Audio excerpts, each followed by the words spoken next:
Assalamualaikum warahmatullahi wabarakatuh.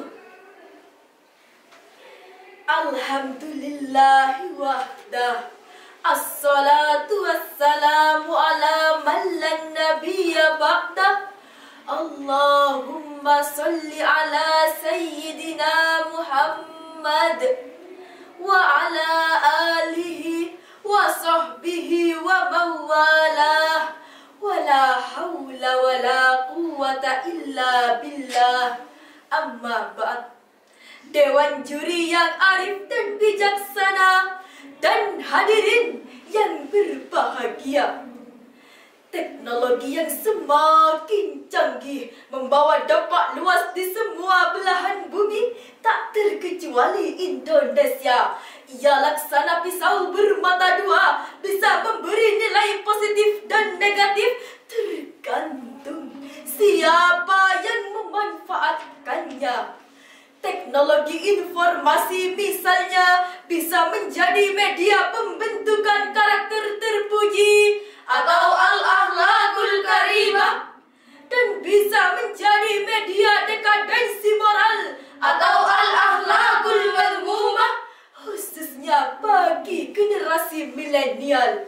Berita tentang seks bebas, kematian akibat miras dan narkoba di kalangan generasi muda hampir setiap hari memenuhi halaman media sosial.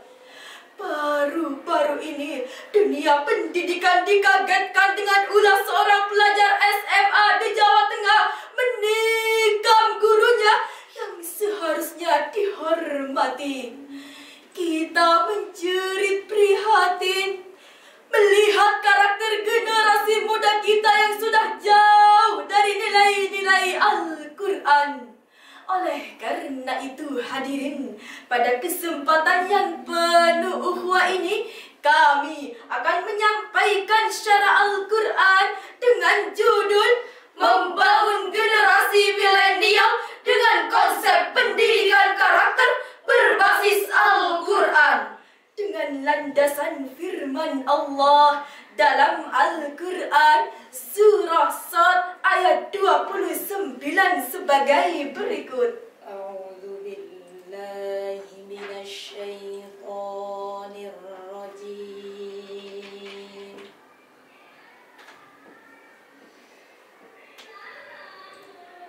Bismillahirrahmanirrahim.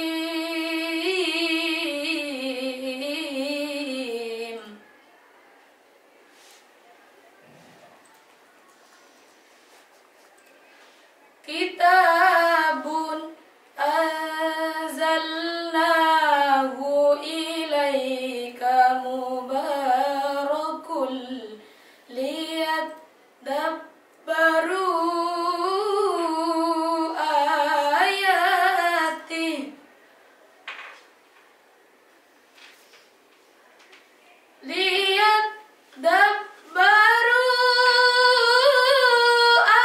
ayatihi waliyatadzakkara ulul albab. Hamba berlindung di bawah kuasa-Mu ya Allah dari usikan setan yang terkutuk.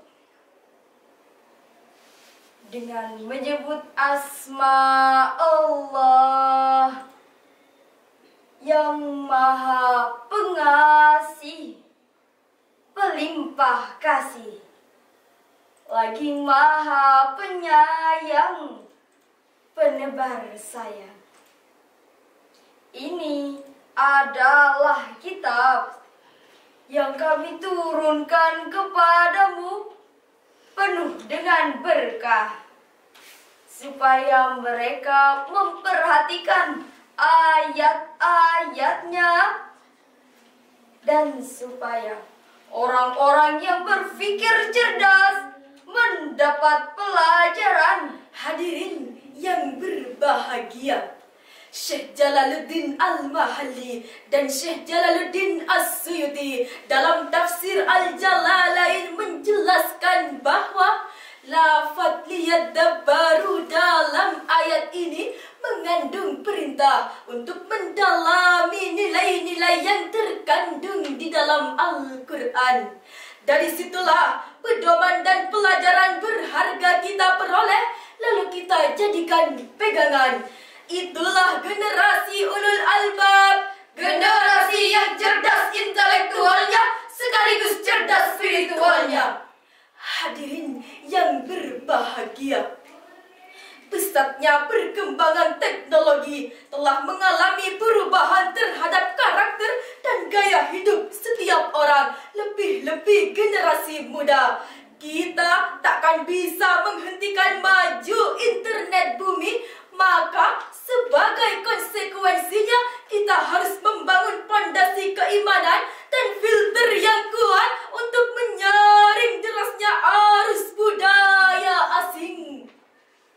Hadirin, sekuat apapun angin kencang tak akan dapat menumbangkan pohon memiliki akar menghunjam ke bumi. Sayyidina Ali bin Abi Thalib radhiyallahu anhu berkata, angin kencang yang menerpa bukanlah untuk menggoyang pohon, melainkan untuk menguji sejauh mana kekuatan akarnya. Tantangan pendidikan lebih kita rasakan pada masa pandemi. Sampai hari ini kita masih belum bebas 100% dari bahaya pandemi. Tidak hanya itu, pandemi juga berdampak pada meningkatnya dekadensi moral generasi muda. Berdasarkan data dari Indonesia Corruption Watch, jumlah korupsi di tahun 2021 mencapai 209 kasus. Kerugian yang dialami negara juga tidak tanggung-tanggung akibat kasus korupsi tersebut, yaitu mencapai 27 triliun rupiah. Dana yang cukup untuk membangun 1000 madrasah serta pondok pesantren dengan semua fasilitasnya. Hadirin, mari kita memohon ampun kepada Allah Subhanahu wa Ta'ala. Astaghfirullah Rabbal baraya, astaghfirullah minal khataya. Hadirin yang berbahagia, kita juga prihatin atas sejumlah peristiwa yang terjadi di kalangan mereka yang mencerminkan rusaknya karakter mereka. Antara lain, pertama, kasus narkoba. Lagi-lagi kita dikagetkan dengan sebuah berita yang dilansir oleh British Broadcasting Corporation pada tanggal 18 Agustus 2022. Adanya penangkapan oknum perwira yang dipercaya mampu memberantas narkoba malah tertangkap atas kepemilikan dan pengedaran narkoba. Kedua, kasus kekerasan seksual. Lembaga Pemberdayaan Perempuan dan Perlindungan Anak mencatat sebanyak 8.000 kasus kekerasan seksual terjadi dari bulan Januari hingga November 2021. Hadirin, kami ulangi sekali lagi, 8.000 kasus, bukan 8 kasus. Negara kita ini kaya dengan para pakar berpendidikan tinggi dalam berbagai disiplin ilmu, Lulusan dalam maupun luar negeri, bahkan bergelar profesor. tapi sayang di antara mereka masih ada yang tak berkarakter. Mereka menggunakan kepintarannya untuk memproduksi berita bohong, memprovokasi dan adu domba. Bahkan orang yang selama ini kita kagumi keilmuannya berteriak lantang melarang korupsi, ternyata tertangkap KPK karena kasus korupsi. Mereka berorasi, berjuang atas nama rakyat, tapi ujung-ujungnya merampas hak rakyat. Cina. Siapa yang tidak kenal dengan tembok Cina? Salah satu situs keajaiban dunia yang sampai saat ini berdiri kokoh melewati banyak generasi zaman. Ketika Cina di zaman kuno ingin hidup dalam kondisi aman, mereka membangun tembok yang besar untuk melindungi negaranya. Memang hadirin, tembok tersebut sangatlah kokoh sehingga dalam beberapa kali peperangan tidak dapat ditembus oleh musuh. Ternyata hadirin, sekian ratus tahun kemudian tembok tersebut berhasil ditembus oleh musuh dengan cara menyogok penjaga temboknya. Cina di zaman itu disibukkan dengan pembangunan temboknya, tapi mereka lupa membangun karakter manusianya. Lantas timbullah pertanyaan hadirin, apa yang harus kita lakukan untuk menyelamatkan generasi kita dari perusak masa depan bangsa?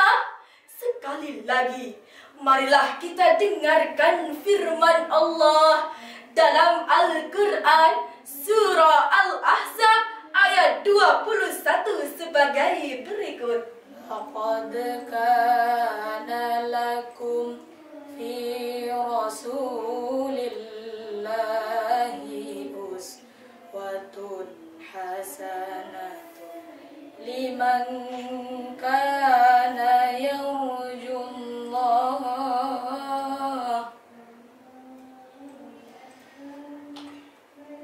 liman kana yarjullaha wal yawmal akhir wa dzakarallaha katsira.